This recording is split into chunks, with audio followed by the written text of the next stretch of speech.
Hello, this is Brian Scuttle here with a quick take for the film Ghostlight, written by Kelly O'Sullivan, co-directed by O'Sullivan and Alex Thompson. It's a film I heard about when it came out earlier in the summer, but I didn't get a chance to watch it. And it it really pleasantly, but it always sounded interesting, and I'm glad that I finally caught up with it. And it is a film about a family that is somewhat broken. The husband, Dan, played by Keith Cooper, and he is a construction worker who is doing what he can during the day to keep things together, but things feel wrong when we start to see him and his wife Sharon and their daughter Kat and their daughter Daisy, played by Keith's own daughter in real life, Catherine Malin Kupfer. And things feel off, and there's something that's hanging over them. Dan is somebody who gets very aggressive, gets very argumentative, but they're trying, and we come to learn that they're in the middle of a love and a lawsuit over the death of their son Brian. And one day, Dan has a blow up at work, and the one of the main people at a local community theater company takes him aside and invites him to be part of the group.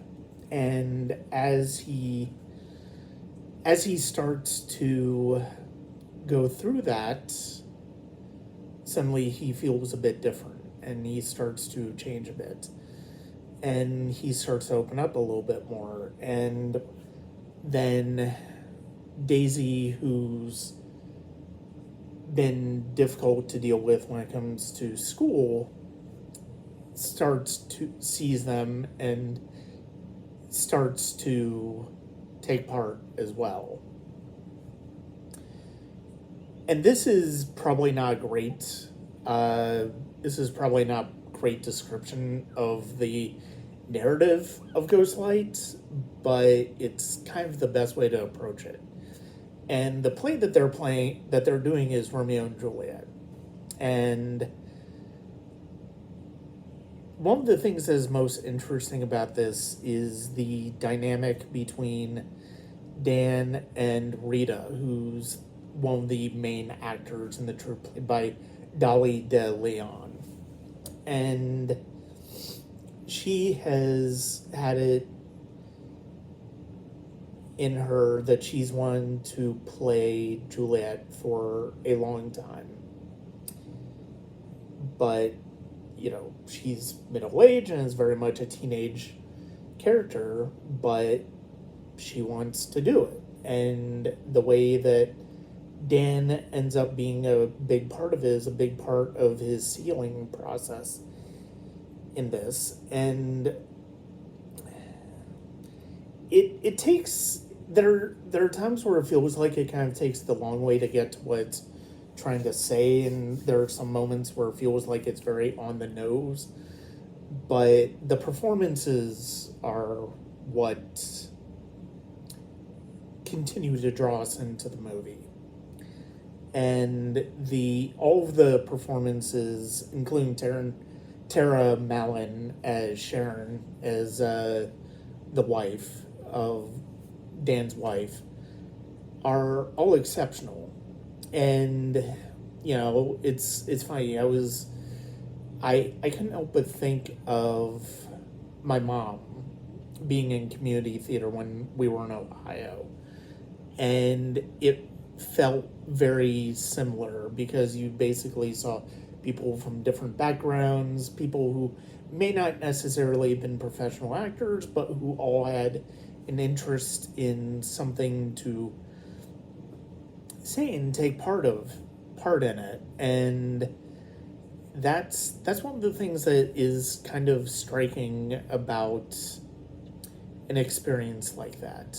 And I love the way that the movie gets to that. I love the performances in this movie. Everybody is just absolutely wonderful, and I love that it's actors that you may recognize to a certain extent from some things, but you won't. And others you may not, but they all feel very believable. And this was just a very emotional film, and it's a very touching film, the way it gets to the place where the family is starting to heal a bit more, and the way art can help us heal from grief. I think that is such a powerful thing, and it's great to see a movie really lean into that the way this one does. And so those are my thoughts on Ghostlight. It's on VOD. It's well worth watching, and I do hope people check it out. It is a terrific film, and it is an emotional film. And yeah, I hope people decide to take a look at.